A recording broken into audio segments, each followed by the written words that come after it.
COVID-19 yang kita hadapi saat ini bisa dibilang sudah merubah sistem kehidupan kita. Yang tadinya kita dapat pergi kemana saja dan dengan siapapun, kini kita diwajibkan untuk di rumah saja dan saling menjaga jarak. Hal ini dilakukan agar penyebaran virus COVID-19 tidak semakin parah, karena penyebaran virus ini melalui kontak fisik. Tentu hal ini sangat berpengaruh bagi kehidupan kita, termasuk pada sistem pendidikan. Oleh karena itulah muncul sistem pembelajaran jarak jauh atau biasa juga disingkat dengan PJJ. Pembelajaran jarak jauh atau PJJ ini dilakukan dengan bantuan akses internet dan semuanya serba online. Lalu, bagaimana dengan daerah yang tidak memiliki akses internet? Nah, di video ini saya akan membahas tentang pembelajaran jarak jauh di daerah 3T. Nah, daerah 3T itu sendiri adalah daerah tertinggal, terdepan dan terluar di Indonesia. Letak daerah yang berada jauh dari ibu kota provinsi menjadikan pertumbuhan ekonomi, kesehatan maupun pendidikan menjadi terhambat. Biasanya di daerah 3T memiliki listrik yang terbatas, sinyal yang kurang baik, bahkan tidak memiliki akses internet. Oleh karena itu, sistem belajar di PJJ di daerah 3T tidak semulus dibandingkan daerah perkotaan.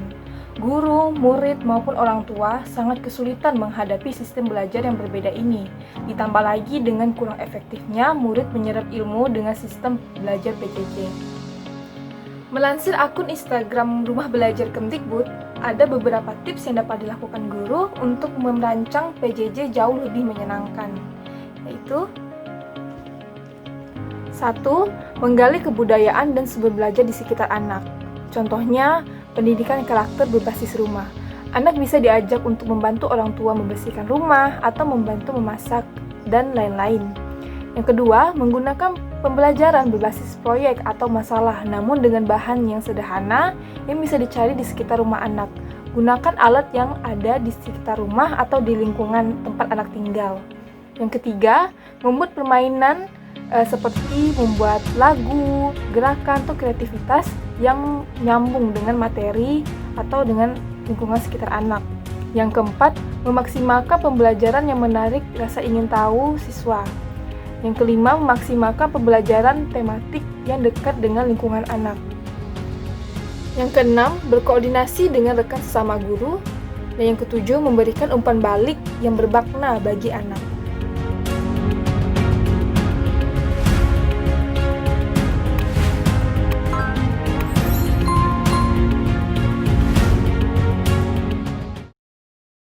Baiklah, saya sudah bersama Ernamita Elina yang mengetahui tentang kondisi daerah 3T. Nah, bagaimana Ernamita pembelajaran jarak jauh di daerah 3T?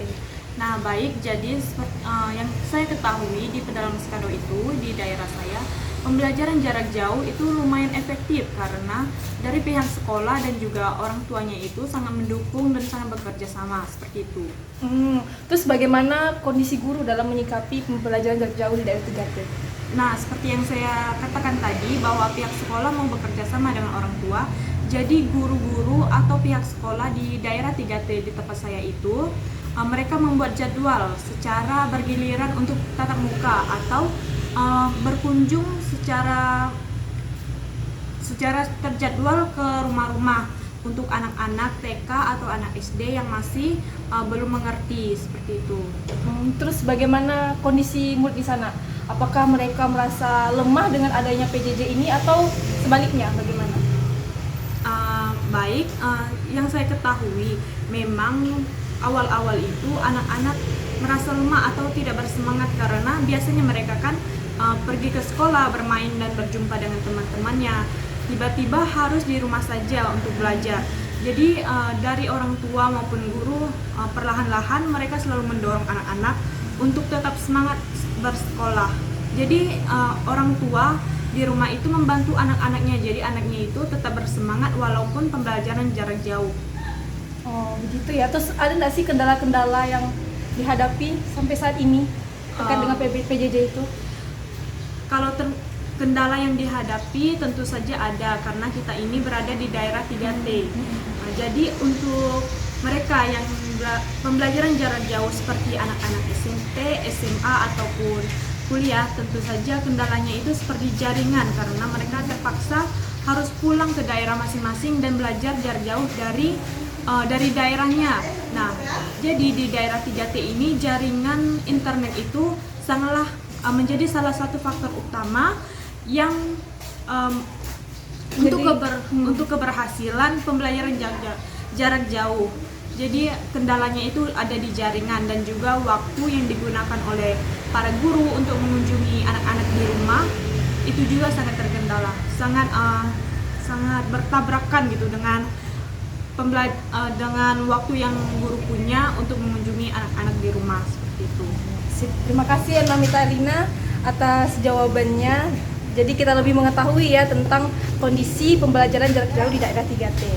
Sekian yang dapat saya sampaikan. Jika ada kurangnya atau ada pendapat lain terhadap pembelajaran jarak jauh di daerah 3T, silahkan komentar di video ini. Terima kasih.